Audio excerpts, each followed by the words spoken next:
The Holy Gospel according to St. Luke.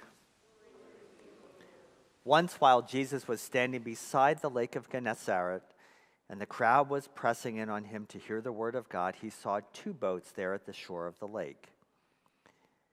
The fishermen had gone out of them and were washing their nets. He got into one of the boats, the one belonging to Simon, and asked him to put out a little way from the shore. Then he sat down and taught the crowds from the boat. When he had finished speaking, he said to Simon, "Put out into the deep water and let down your nets for a catch." Simon answered, "Master, we've worked all night long, but have caught nothing. Yet if you say so, I'll let down the nets." When they had done this, they caught so many fish that their nets were beginning to break. So they signaled their partners in the other boat to come and help them. And they came and filled both boats so that they began to sink. But when Simon Peter saw it, he fell down at Jesus' knees, saying, "Go away from me, Lord, for I am a sinful man."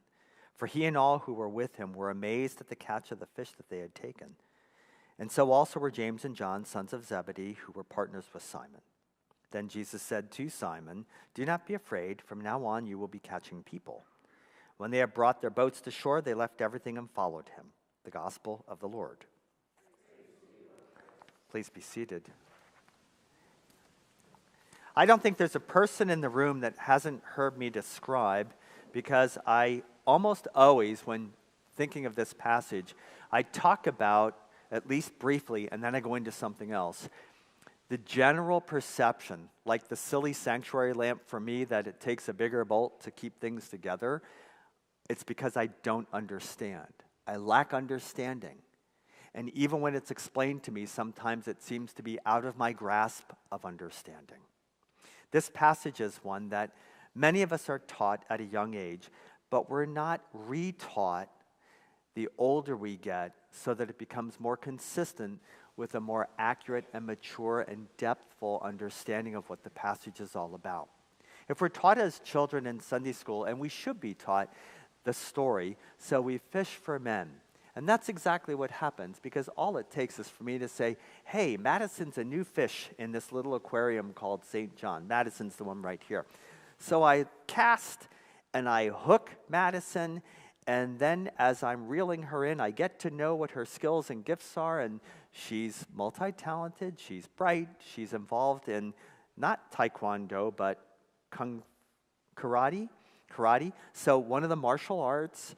So she has a certain skill set. So of course, we want to put her immediately, compartmentalize her, and stick her where her skill is, without ever asking her, what other gifts might you have? And in fact, where might you wish to serve? Not where you typically are involved. If a teacher walks in, "Oh, great, you teach in an elementary school. I bet you'd be a great Sunday school teacher." And we immediately hook them into Sunday school. So what in effect we do is we catch them, we reel them in, we gut them, we clean them, we put them in a frying pan after we dip them in batter, we eat them up, and all that's left is a carcass. And that's what we do in church, and that's what we've been doing for decades.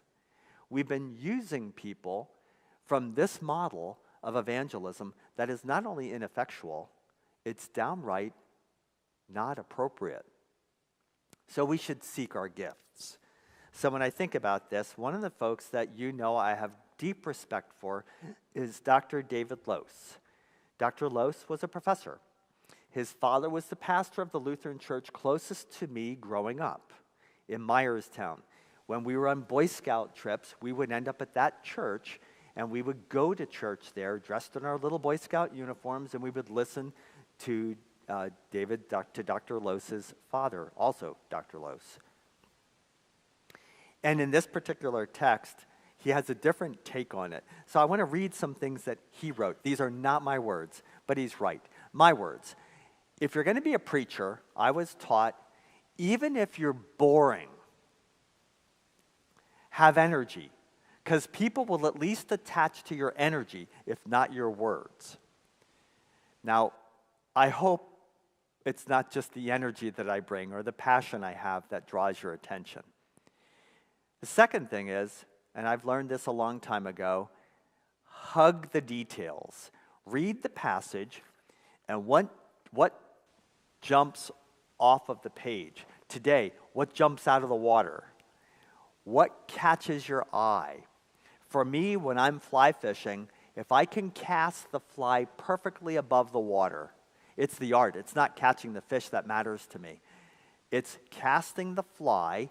That trout thinks it's real, a bug, and it comes out of the water, and in the sunlight, the side of the trout flashes, and you see the rainbow. Can you see the energy building in me even just talking about it? That is the coolest thing of all for me. And my favorite isn't catching big fish, but little ones. In a little tiny stream in Pennsylvania, these limestone bed streams that are no wider than this, but to cast a fly and watch that little fish jump out of the water, well, that's the same way I approach a text. I look at the Bible text that I'm going to talk about, and I don't want to bore you, and I don't want to just energize you. I want to stimulate your imagination so that you too can imagine what it would be like to see that fish jumping out of the water, or to see another person who is following Jesus, or one who doesn't understand who Jesus is, or one who has never stepped foot in a church other than to go in and be bored. I want you to see that. And I want you to follow your conscience, follow your conviction. Where is that passage leading you? The idea of Jesus, desperate to get away from the crowds, just simply walking over and not saying, "Hey, Simon, hey, boys, can I get a ride in your boat?" It wasn't an inquiry, and it wasn't a subtle request. He just simply got in their boat. If we did that today, if I just simply walked over to someone driving a pickup truck that I admired and opened up the door and sat in the truck and said, "Hey, let's go for a ride," what might you say could happen? Now, there's a yellow Bronco sitting in the parking lot. Maybe? Is it out there? Oh, it's not out there? If you saw a yellow Bronco, what would you want to do? Do you know what I mean? It's a truck. It's an SUV. Nobody would want to get in that and drive it? Really? It's a Ford. It's a Ford. Okay. Well, now you're picking on Amy's truck. All right. Yeah. So what draws your attention? Well, this is what drew my attention. He sees two boats, and he just simply gets in one. Because sometimes God doesn't actually ask permission to jump in our lives. That's the parallel that I see. Jesus didn't ask permission. He just jumped on board. That's how God works with us. How many times have you felt God working in your life and you weren't looking for God to work in your life? But if you're not looking for it and you don't even know to look for it, guess what? God could be working in your life and you don't even know it's happening. Peter gets around to asking a couple things, and I love the way Peter does that, right? Peter's just standing there by the lake shore, and he's cleaning his nets. And Jesus goes up and says, "Hey, let's take the boats out even further." And Peter doesn't hesitate. He didn't question why. He didn't say, "I'm already out of the boat. I'm cleaning my nets. I just want to go home. It's been a long night. We didn't have a catch. I'm really grumpy, and I just want to go to sleep." And Peter just says, "Okay." Now, maybe it's because Jesus had just healed his mother-in-law. How many of you would want your mother-in-law to be healed? Just everybody say yes. Yeah, I teased my mother-in-law a lot. But that's the kind of guy Peter was. Are you that kind of guy? Are you the kind of guy that when God comes into your life and says, "Hey, I want you to do this," that you'll simply follow that out of curiosity, out of obedience, out of love?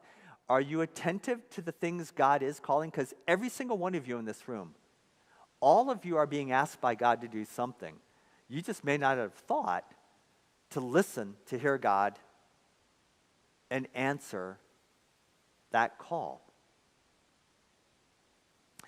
I love that when he's all done teaching, Jesus is actually never all done. Have you ever been around a pastor or a teacher that you know that there's always another subsequent agenda already at work, that no matter what's being taught, there's something that is sequentially connected and scaffolds into the next lesson? That's what Jesus does. I love how that pretty much nothing changes in what they're doing this time around. There aren't any new lakes. It's the same lake. It's the same boats. It's the same nets. It's the same characters. There's nothing new in this story, except that when Jesus spoke to them, they actually did exactly what he said to do. And they didn't ever say, "We're having a hard time believing." I imagine the expressions of their faces when they were asked to cast the net out and the nets were full of fish. Now remember, the fish shouldn't have been close enough for the nets to grab them in deep water. As the sun rises and the water gets warmer, where do the fish go? Deep. So how is it, under the most unusual, atypical circumstances, this miracle happens? Don't be afraid, Jesus says. You're forgiven after Peter's confession that we just read. Peter was embarrassed by his behavior. Peter was embarrassed. He felt shame. If you come to me and you say, "I'm feeling shame," I know I've got the toughest case ever in front of me, because shame is one of the most difficult emotions with which we must deal. It can be a motivator for behavior. If our children feel like they're going to feel shame, they might be more inclined to be obedient, but that's not the best way to teach it, is it? I love that Jesus doesn't stop only at comfort and encouragement in this text, but he calls Peter to do something even bigger. And I think that's probably how I'm going to end what could have been a much longer sermon. You're being called to do something far larger than you think here at St. John's. I know it. And I think many of you do too. I would hope that you would not want to have this congregation simply survive another 100 years, because we should survive another 100 years. I would hope that you would take the people resources that you have, the dollars and cents that you have, this massive facility that you have, and if it's going to cost us a couple $100,000 a year to maintain this, then it should be hopping with people. And I don't think we should be exclusive and say it has to be a Judeo-Christian exercise like a Bible study in room 202. Why can't it be resourcing our people in this community for mental health? Why can't there be 3 offices with therapists sitting in those rooms? Why can't it be people who are volunteering to tutor students from our school district that need a little bit extra help so that they're doing better in science and better in math and better in whatever? Why can't this site be used, every room, day and night, so that when we refresh the paint on the walls, we say, "Didn't we just paint that last year, but it already needs to be refreshed"? Why can't we? There's only one reason. Because we haven't talked about it and somebody just simply hasn't said, "Let's go." It's the only thing that's holding us back. And as you can tell, a world movement of over 2,000 years did not start with 2,000 people. It started with a very, very small group.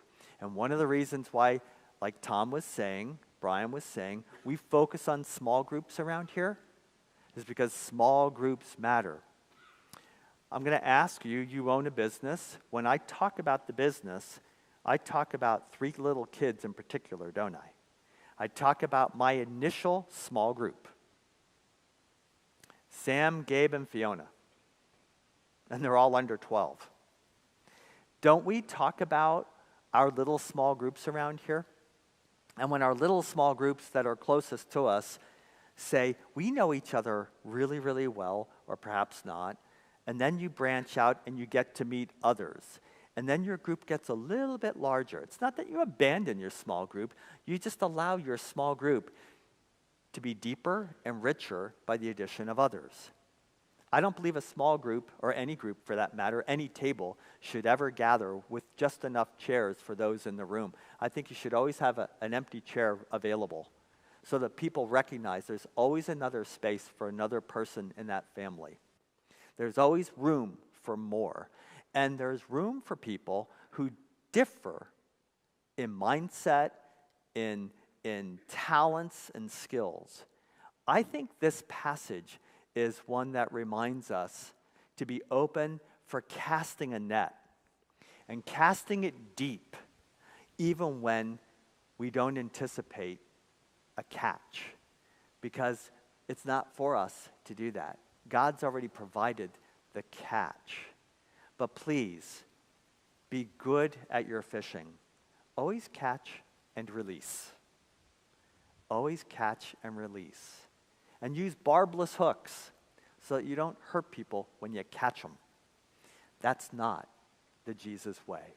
The Jesus way is love one another so that there can be a sense of strength, acceptance, and respect, even where we differ, for the sake of Jesus, who was willing to die for all people, no matter what the difference is, no matter what their theology, no matter what their behavior. Jesus died for all people. And as I said in the video that I sent out, I think it went to everyone in the congregation this past week. Did I use Luke 16? John 16 probably? Be of good cheer. Jesus has overcome the world. No matter what you're watching on television, remember that's just here and now. Jesus has overcome the world, and he came that we might have peace. If you're feeling restless in your life right now, you probably have good reason. But I want you to know there's an alternative. The alternative, in the midst of the restlessness of the world, you can have peace if you are of good cheer and trust Jesus. Is that hard for any of you? It's hard for me.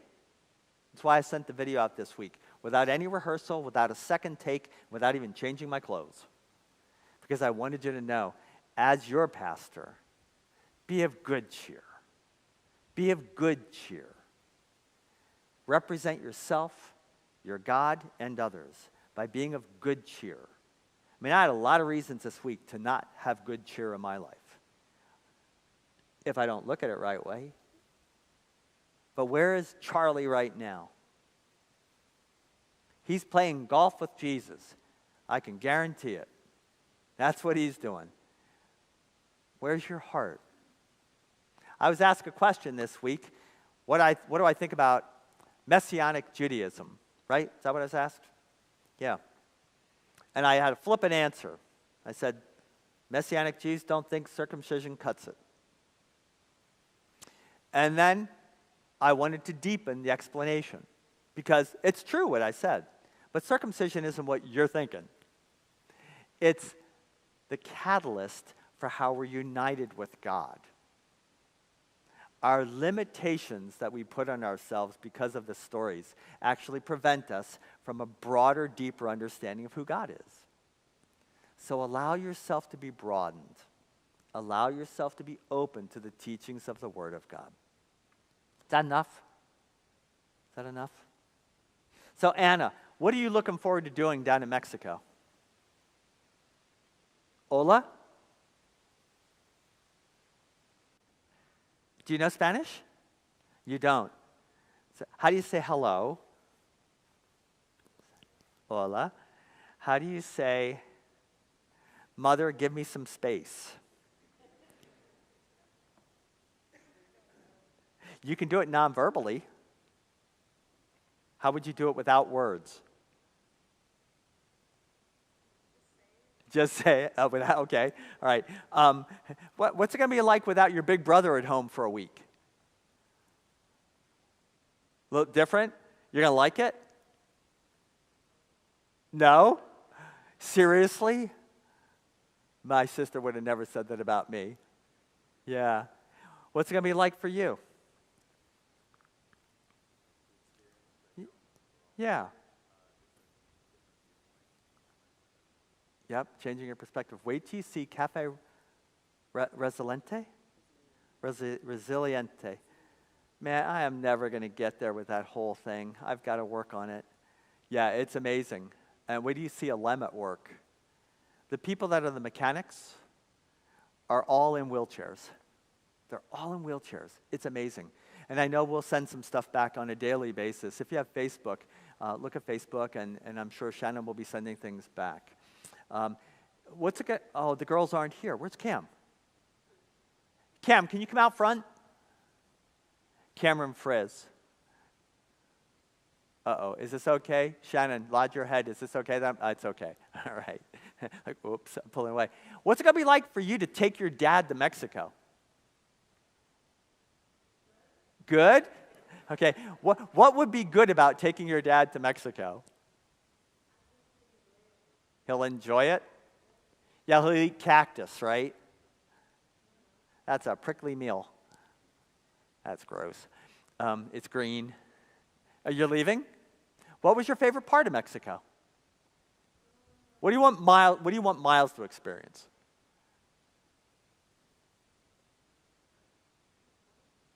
You think about it. What do you want Tristan to experience? What do you want Tatum to experience?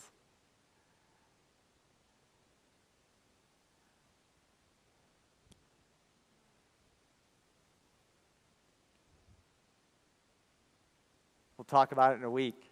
Good. How would you like to participate? Those of you that are not going to go to Mexico, how might you participate with us in addition to praying? Any ideas? Pay attention to what's coming back.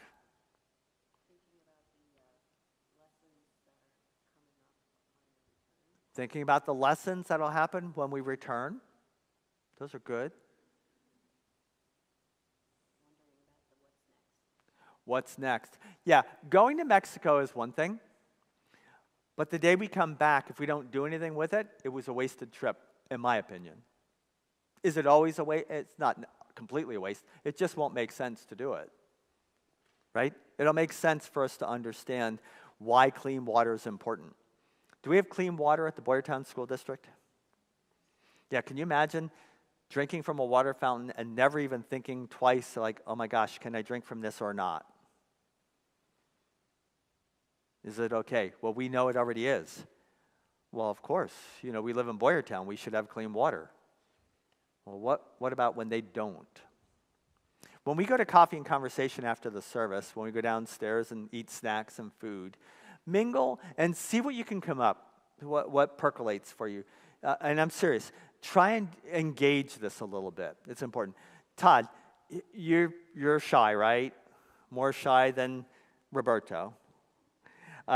Todd is Eric Friend's nephew, Roberto's cousin. You've met both. We'll see Roberto and Eric down in Mexico. But Todd's here because he's bringing materials from a local shop, reflective material that we're going to bring in our suitcases because you can't take it through in the airport for some reason. You can't do something and packing it. That's what Eric told me. Todd's involved in this too.